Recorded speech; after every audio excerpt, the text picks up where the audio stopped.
One of my best friends lives in a different country.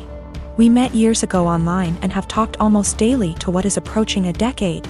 We have both flown back and forth once or twice a year to see the other and hang out, and we've always been there for each other's big moments.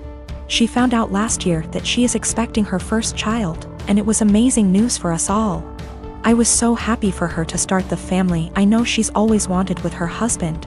She came to visit a few months into her pregnancy and asked me to be the baby's godmother. I was over the moon. While we live an 8-hour plane ride from each other. I do have a job that gives me decent vacation allowance and deals with certain airlines that makes visiting manageable. I knew that I could be there for her, and told her that whenever she was ready for someone outside of the family to be there, I would make the trip. Last month, she had her baby shower. And I only found out when I saw on Instagram a mutual friend who lives in the same city as me, had surprised her at the shower. I hadn't been invited. I was a little hurt and surprised, but it was the busiest month of the year for the company I work for, and I knew she knew that. So I figured that could be the reason, sent my gift by airmail and said congratulations. However, now she's reached out to me, and told me that she has asked another friend, the same person who went to the baby shower, to be the baby's godmother, and that she only wants her child to have one. I felt like I'd been punched in the gut. I was heartbroken, and felt a bit betrayed. For 6 months I have been excited to take on the role. My own godmother lives in New Zealand, and has done for most of my life, so I knew it could work. Knew how to stay in contact and be a part of the child's life while living in another country. But now she's taken back her offer, and chosen someone else. I wouldn't be so upset if she had chosen someone who lived closer. But she has replaced me with someone who lives in the same city as me, so it's not a distance thing. We have been friends for years. I have been there with updates, support and love her whole pregnancy. And at no point was there any clue she had changed her mind, until the baby shower a few weeks ago.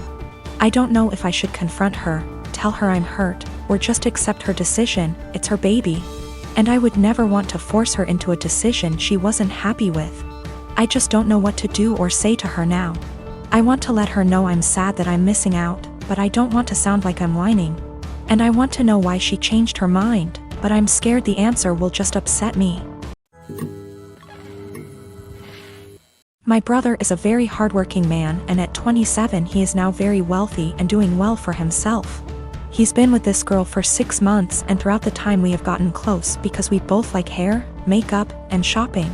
I never knew there was anything wrong with their relationship except when she texted me last week saying she would love to hang out, but thinks it'll be inappropriate because her and my brother broke up. I asked her why, and she said she was sick and tired of auditioning to prove she was with him for the right reasons.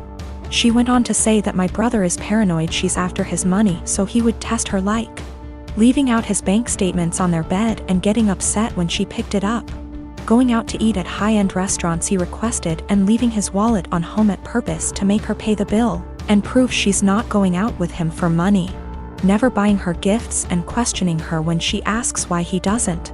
I was shocked, so I had to hear my brother's perspective. We spoke and he told me everything she said was true and that there's nothing wrong with making sure his girlfriend is with him for the right reasons. He said he left his bank statements on the bed and was peeking through the door to see if she would be curious. And when he saw her pick up the papers, he knew in his gut she was using him for his money. So he set up the restaurant idea to see if she would get upset at paying a $500 bill, which she was. I asked him if he thinks her being an elementary school teacher could have contributed to her being upset at a $500 bill at a restaurant he wanted to go to, and he said no. He said the straw that broke was when she asked him why he hasn't bought her a single gift since they've started dating, when she bought him a gaming console and new rims for his car, and he knew she was just discreetly asking him to buy her an expensive gift. He confronted her and said he thinks she's with him for his money, so she said let me do us both a favor and dumped him and blocked him. He's upset about the gold digging. And when I laughed, he called me an asshole. He said I would never understand what it's like being a rich man and being used, and I get that concern, but I told him if he thinks any woman will be okay with his tests and auditions, he's delusional as hell. If he doesn't want to be used for his money, he should start dating people as wealthy as him or leave lower income people alone, if he's not going to be genuine in his relationships unless they pass his test. I am a 41 years old male, single dad with a 13-year-old daughter Lacey. My wife died in childbirth and it's just been me and Lacey all her life. My sister has been a big help in raising Lacey, and we do keep in contact with her maternal grandparents. The issue started a couple of months ago when Lacey started her period. I knew this day would come, so I spoke to my sister, my female best friend, and my mother-in-law to be well prepared. I gave her the talk with her grandmother and aunt there. I buy her pads and tampons. I even have Midol and heating pads ready for Lacey when she needs them. The problem began when I began to notice a smell coming from Lacey's room. I went in to investigate and found pads and tampons openly disposed of in her wastebasket. I checked her bathroom and it was worse. She had her blood-stained undergarments in the tub. I took out her trash and did my best to get rid of the smell, but I didn't know what to do with the underwear in the tub. Later, I noticed bloodstains on the couch. It took a while of cleaning, but I got them out. I figured that was the end of that. It happened again last month, when I noticed Lacey's room was stinking again. And I saw she didn't even wash the underwear from before. The bathroom was unbearable at this point. Then earlier this week, I saw bloodstains on the couch again. I sat Lacey down and told her that she had to learn to properly dispose of her feminine hygiene products and wash her underwear, as the smell was becoming too much. And to be careful of getting bloodstains on the couch or anywhere she sits. I also noticed her sheets had a lot of bloodstains and brought this up too. I also let her know that it was okay to get blood on things as long as she washed them. And I wouldn't be upset if I saw her bloodstained items being washed. Lacey immediately blew up at me saying that periods aren't gross and that I was period shaming, and that I needed to educate myself on menstruation. I then got texts from my sister and mother-in-law scolding me for making Lacey feel ashamed of her bodily functions. But I honestly wasn't trying to convey that periods are gross. I was trying to convey that her hygiene needed to be addressed and that the smell was becoming unbearable. I just wanted to make sure that Lacey knew how to properly dispose of pads and tampons without it smelling, and that I wouldn't be annoyed if she washed her blood-stained items.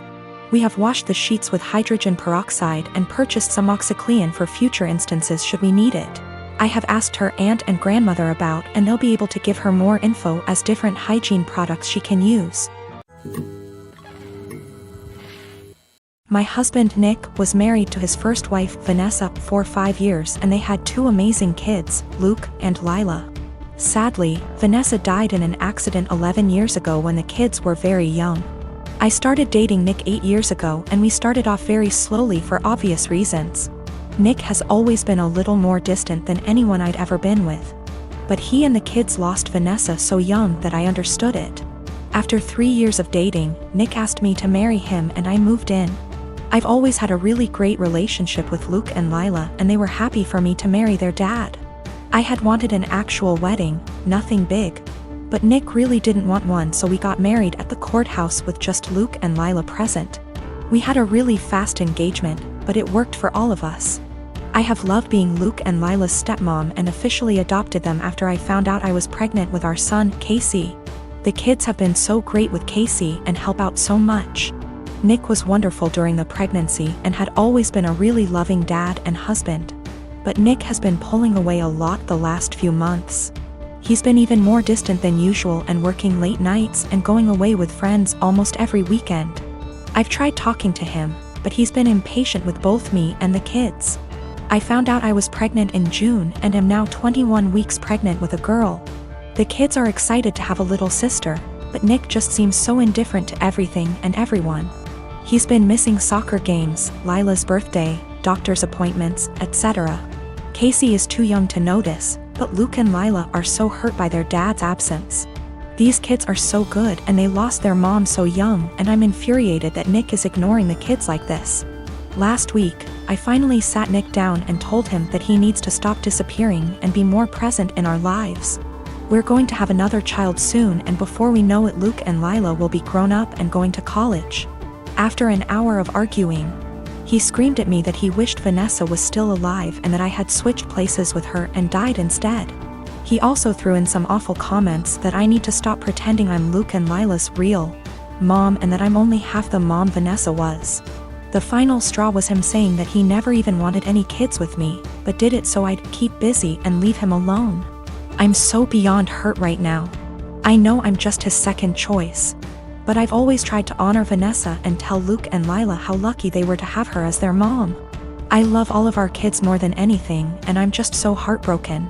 Nick barely pays attention to Casey now and doesn't even acknowledge the pregnancy. He somewhat apologized this weekend and took all 3 kids to lunch, but he won't even look me in the eye. He seems like he wants to talk, but he doesn't say anything, and I'm too upset to even be near him. I'm not sure where to go from here. Honestly, I can't even be around Nick right now, and if there weren't any kids involved, I'd leave and never look back. I'm not sure if he's cheating or the thought of a 4th child is stressing him out.